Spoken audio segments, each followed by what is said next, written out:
ঠিকই বলেছেন আপনি, যে ঈসা আলাইহিস সালামকে অস্বীকার করবে সে নরকে যাবে। আপনিই বললেন এই কথা, আমি আপনার সঙ্গে একমত একমত সেই মুসলিম আসলে মুসলিম না যে ঈসা আলাইহিস সালামকে বিশ্বাস করে না।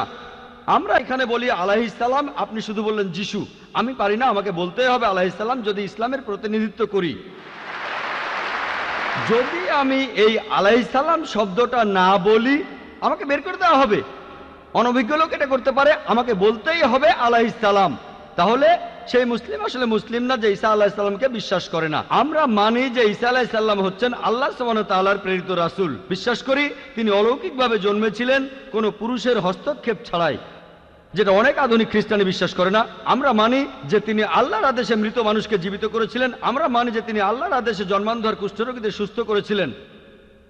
মুসলিম আর খ্রিস্টানরা এখানে এক। তবে আমি জানি আপনি কি বোঝাচ্ছেন।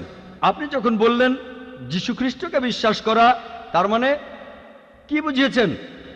যে তিনি ঈশ্বর, তাই না? ওনার মাইক্রোফোনটা অন করেন। যিশুকে বিশ্বাস করা বলতে কি বোঝাচ্ছেন? নবী হিসেবে বিশ্বাস করা? যিশুর এই কথাটা বিশ্বাস করি, আমি সত্য আর জীবনের একমাত্র পথ। এ কথার মানে কি? এর মানে যীশু খ্রিস্ট হলেন ঈশ্বর। ভাই এবারে বাইবেলের উদ্ধৃতি দিলেন। জনে আছে এই কথাটা। আমি আপনাকে রেফারেন্সটা বলছি, রেফারেন্সটা আমি বলছি, সমস্যা নেই। রেফারেন্সটা কি? জনের 14 নম্বর অধ্যায়। আপনিই বললেন। অনুচ্ছেদ? আমাকে বাইবেল দেখে বলতে হবে। জনের 14 অধ্যায়ের 16 অনুচ্ছেদ। ঠিক আছে? 16 নম্বর না, 6 নম্বর অনুচ্ছেদ, 16 নম্বর না। সরি মিস্টার নায়েক, আমাকে বাইবেল শেখানো লাগবে না। আমরা আপনার ভুল ব্যাখ্যাগুলো শুনে আমাদের ওয়েবসাইটে সেটার উত্তর দেব। ভালো কথা। ভাই আপনি উদ্ধৃতি দিচ্ছেন, আপনার ব্যাগে তো বাইবেল আছে, তাই না? ব্যাগ থেকে বাইবেলটা বের করে দেখেন। এটা গসপেল অফ জনের 14 নম্বর অধ্যায় 6 নম্বর অনুচ্ছেদ, 16 নম্বর না।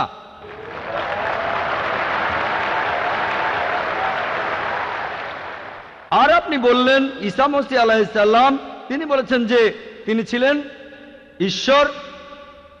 আপনার প্রশ্নতে পরে আসছি।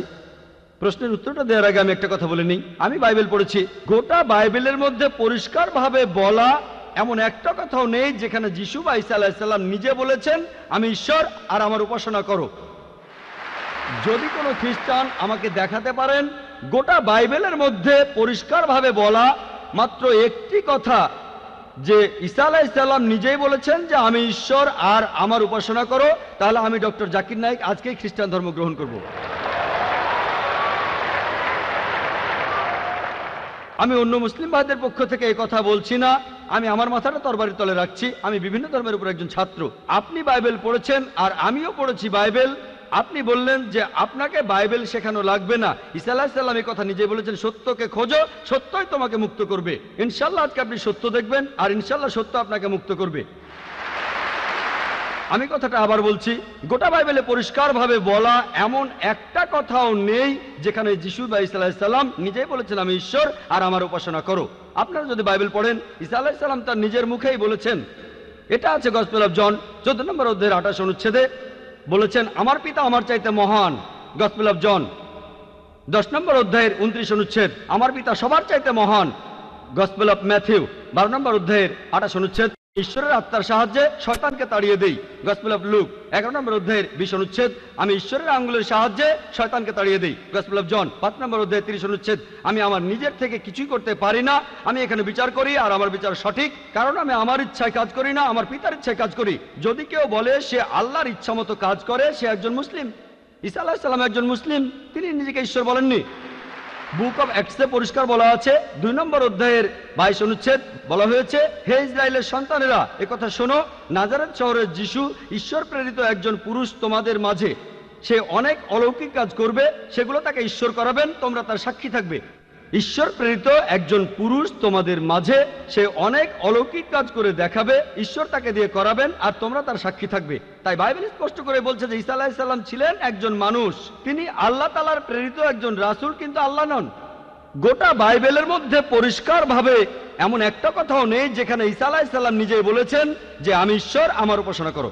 আপনি একটা উদ্ধৃতি দিয়ে সেটা প্রমাণ করতে চাইলেন যে গসপেল অফ জন 14 নম্বর অধ্যায়ের 6 অনুচ্ছেদে বলা হয়েছে যিশু বা ঈসা আলাইহিস সালাম নিজেই বলেছেন আমি সত্য আর জীবনের একমাত্র পথ, আমাকে ছাড়া আমার পিতার কাছে কেউ যেতে পারবে না। এখানে প্রসঙ্গ ছাড়া উদ্ধৃতি দিচ্ছেন লোকজন পবিত্রকরণের আয়াত নিয়ে প্রসঙ্গ ছাড়া উদ্ধৃতি দেয় দুর্নাম করতে। একইভাবে খ্রিস্টান মিশনারিরা বাইবেলের প্রসঙ্গ ছাড়া উদ্ধৃতি দেয়। আপনাকে একটা সত্য কথা বলি, আপনার বাইবেলটা খোলেন, যদি সন্দেহ থাকে বাইবেলটা খোলেন, প্রসঙ্গ জানতে 1 নম্বর অনুচ্ছেদটা পড়েন। গসপেল অফ জন 14 নম্বর অধ্যায়ের 1 অনুচ্ছেদ বলছে যে তোমরা ভয় পাচ্ছ কেন? যিশু ভাই সাল্লাল্লাহু আলাইহি সাল্লাম বলছেন, যদি তোমরা ঈশ্বরকে বিশ্বাস করো তাহলে আমাকে বিশ্বাস করো। আমার পিতার রাজ্যে অনেক প্রাসাদ আছে, আমি সেখানে গিয়ে তোমাদের জন্য জায়গা তৈরি করব। আমি যখন যাব আমি তখন বলবো। শিষ্যরা বলল, আপনি কোথায় যাবেন? তোমরা জানো না আমি কোথায় যাব? তারা বলল না। তখন শিষ্যরা বলল যে আমাদের পথ দেখান, আপনি যেখানে যাবেন। তখন যিশু ভাই সাল্লাল্লাহু আলাইহি সাল্লাম বললেন, আমি সত্য আর জীবনের একমাত্র পথ। শিষ্যরা তখন বলল ঈসা আলাইহিস সালামকে যে আমাদের সেই পথ দেখান। ঈসা আলাইহিস সালাম তখন বললেন, আমি সত্য আর জীবনের একমাত্র পথ, আমাকে ছাড়া আমার পিতার কাছে কেউ যেতে পারবে না। আমরা মানি যে নবীগণ যখন এসেছিলেন প্রত্যেক নবী ছিলেন সত্য আর জীবনের দেখানো পথ। সেই নবীদের ছাড়া কোনো মানুষই আল্লাহর কাছে যেতে পারতো না। আর যীশু খ্রিস্টের সময়ে আমি বাইবেলের কথা মানছি, যীশু ভাই সাল্লাল্লাহু আলাইহি সাল্লাম তিনিই ছিলেন সত্য আর জীবনের একমাত্র পথ। যীশু খ্রিস্টের শিক্ষা ছাড়া কোনো মানুষই তখন আল্লাহর কাছে যেতে পারতো না। মুসা নবীর সময়ে তিনি ছিলেন সত্য আর জীবনের পথ। মুসা আলাইহিস সালামের শিক্ষা ছাড়া কোনো মানুষই আল্লাহর কাছে যেতে পারতো না। এখন দেখেন, ঈসা আলাইহিস সালাম নিজেই বলেছেন, আমি তোমাদের অনেক কথা বলতে চাই। শিষ্যদের বলছেন, এটা আছে গসপেল অফ জন 16 নম্বর অধ্যায়ের 12 থেকে 14 অনুচ্ছেদে, আমি তোমাদের অনেক কথা বলতে চাই, কিন্তু তোমরা সেগুলো এখন বুঝবে না, কারণ যখন সেই সত্যের আত্মা আসবে সে তোমাদের সত্যের পথে নিয়ে যাবে। সে তার নিজের কথা বলবে না, যা শুনবে সে কথাই বলবে। সে তোমাদের ভবিষ্যতের কথা বলবে, আমাকে মহিমান্বিত করবে।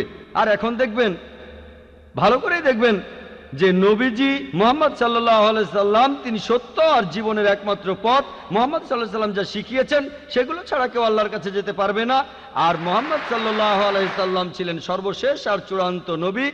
এখনকার দিনে দেখবেন হোক সেই লোক বাস করছে আমেরিকায়, কানাডায়, ইংল্যান্ডে, ইন্ডিয়ায়, সৌদি আরবে, পৃথিবীর যেখানেই থাকুক, এখনকার দিনে সবার জন্য মুহাম্মদ সাল্লাল্লাহু আলাইহি সাল্লাম তিনি হলেন পথ, সত্য আর জীবনের।